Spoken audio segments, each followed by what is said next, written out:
Company में investment करके fix नफ़ा लेना। इंडिया में एक कंपनी है जो शॉपिंग कंटेनर्स का काम करती है, इसमें हम पैसे इन्वेस्ट करते हैं तो 2 रोज़ के 320 रुपए प्रॉफिट देती है।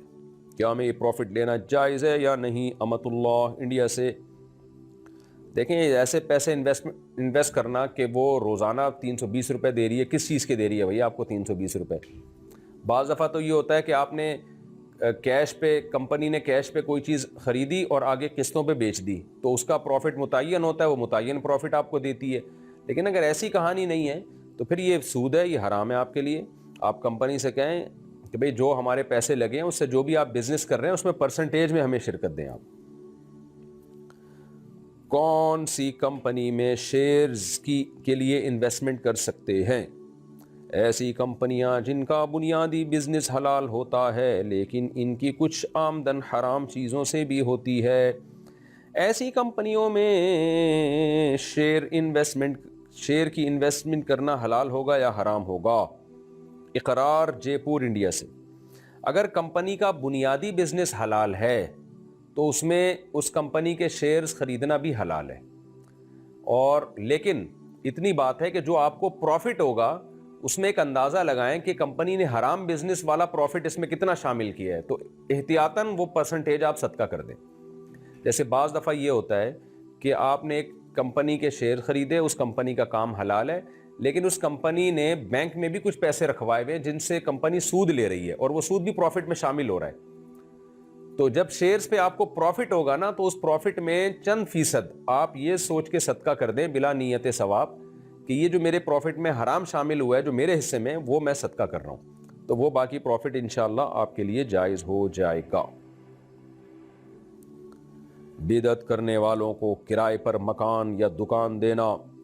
हमारे गांव में एक दरगाह है जहां लोग बहुत शिर्क और बिदअत करने आते हैं। इस गांव में हमारी जायदाद भी है, कुछ दुकानें और मकान किराए पर देने के लिए बनवाए हैं। जो लोग दरगाह पर आते हैं तो क्या हमारे लिए हलाल होगा? अगर नहीं तो फिर हम क्या करें? बिनते सैयद अहमद इंडिया से। आपने रिहाइश के लिए चूँकि होटल बनाया है, घर बनाए हैं, तो आप रिहाइश की नीयत से दे सकते हैं। आप कोई दरगाह के लिए आए या मस्जिद के लिए आए, ये उसका हेडेक है। बेहतर तो यही है कि ना दें आप जो दरगाह के लिए आ रहे हैं, बेहतर यही है।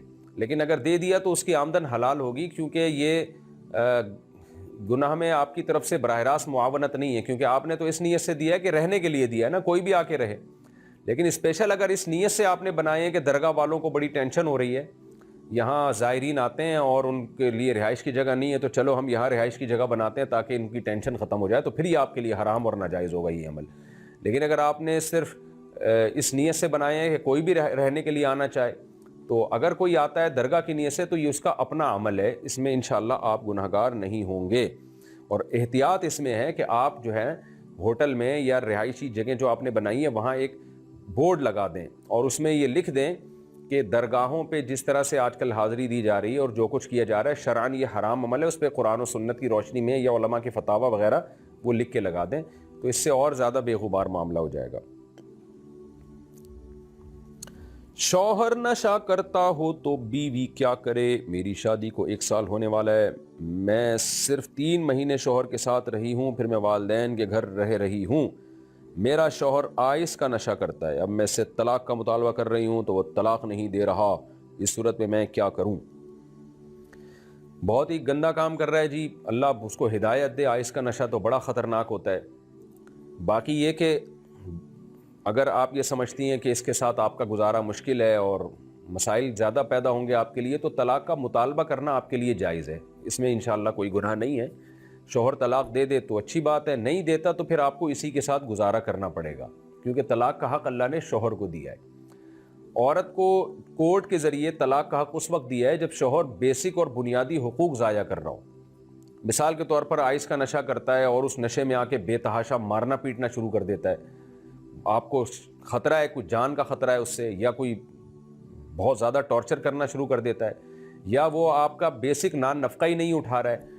इस तरह की अगर कोई बेसिक जो निकाह के जो बुनियादी हुकूक होते हैं वो वाज़े तौर पर पामाल हो रहे हों, तो फिर आप कोर्ट के ज़रिए نکاح کو ختم کروا سکتی ہیں، لیکن اس میں بھی خود سے کیس نہ کریں بلکہ ماہر مفتیان کرام کو پوری صورتحال بتا کے وہ جو آپ کو میتھڈ بتائیں، جو طریقہ بتائیں خلا کا کیس دائر کرنے کا، اس طریقے کو فالو کر کے کورٹ میں کیس کریں۔ لیکن اگر ایسا نہیں ہے، آپ کے بیسک بنیادی حقوق ادا کر رہا ہے، تو محض شوہر کی کسی برائی کی وجہ سے، اس سے نفرت کی وجہ سے طلاق کا مطالبہ کرنا تو جائز ہے، مگر جب تک شوہر طلاق دے گا نہیں، طلاق ہوگی نہیں۔ تو مطالبہ آپ کر سکتی ہیں، لیکن اگر وہ طلاق دے دے ٹھیک ہے، نہیں دے دے تو پھر آپ گزارا کریں اسی کے ساتھ، اور کسی اور طرح سے اس کی اصلاح کی کوشش کریں۔ آپ علماء کے بیانات سنائیں یا کسی نفسیاتی ڈاکٹر سے رابطہ کریں کہ اس کو میں کس طرح سے ٹھیک کروں، اور دعائیں بھی کریں۔ اللہ تعالیٰ، میری بھی دل سے دعا ہے، اس ہدایت دے اور میاؤں کو اس قسم کی حرکتوں سے اللہ تعالیٰ بچائے۔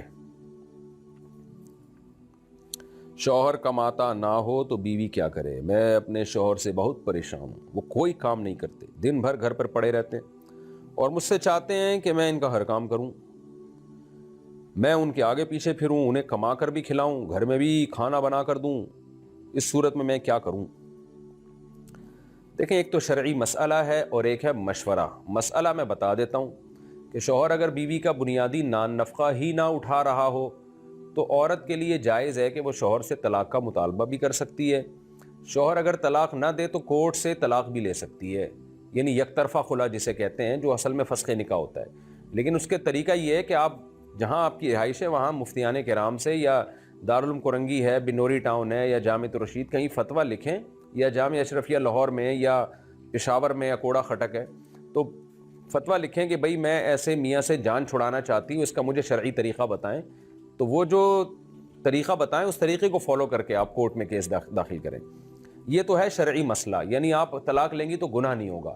باقی مشورہ کیا ہے؟ تو مشورہ میرا یہ ہے کہ بھئی آپ دیکھیں کہ زیادہ نقصان کس میں ہے۔ بعض دفعہ شوہر نالائق ہوتا ہے، خرچہ نہیں دے رہا ہوتا، اور عورتیں اس سے طلاق لے کے اس سے بھی بڑی مصیبت میں پھنس جاتی ہیں، اس لیے کہ بچوں کا باپ تو ہے نا، بہرحال وہ ہو سکتا ہے خرچہ نہ اٹھا رہو لیکن بچوں کو باپ سے محبت تو مل رہی ہو، یہ بھی ہو سکتا ہے۔ پھر خواتین جب ڈیورس لے کے الگ ہوتی ہیں تو دوبارہ ان کو مل ہی نہیں رہا ہوتا رشتہ، جب لوگوں کو پتہ چلتا ہے کہ یہ عورت شوہر کے بغیر ہے تو اس کی عزت پہ خطرہ ہوتا ہے، وہ ناجائز تعلقات کی کوشش کرنا شروع کر دیتے ہیں، اور بچے رل جاتے ہیں، پھر بچے باپ سے محروم ہو جاتے ہیں، بیسیوں قسم کے مسائل کھڑے ہوتے ہیں۔ تو دنیا میں ہمیشہ وہی کامیاب ہوتا ہے کہ جو ہر چیز میں یہ دیکھے کہ بڑا نقصان کس میں ہے، یہ نہیں کہ جس چیز میں نقصان ہے تو فوراً اس کو چھوڑ دیں۔ آپ یہ دیکھیں کہ اس میں نقصان ہے، چھوڑنے میں ہو سکتا ہے اس سے بڑا نقصان ہو۔ تو یہ مشورہ وہی آپ کو دے سکتا ہے جو آپ کے پورے حالات جانتا ہو۔ تو اس لیے مشورہ آپ اپنے ریلیٹیو سے، اپنے رشتہ داروں سے، والد بھائی، ان لوگوں سے، یا اور جو بھی آپ کے علاقے میں کوئی علماء ہوں ان سے آپ مشورہ کریں، تو وہ آپ کو زیادہ اچھا آپ کے حالات دیکھ کے مشورہ دے سکتے ہیں۔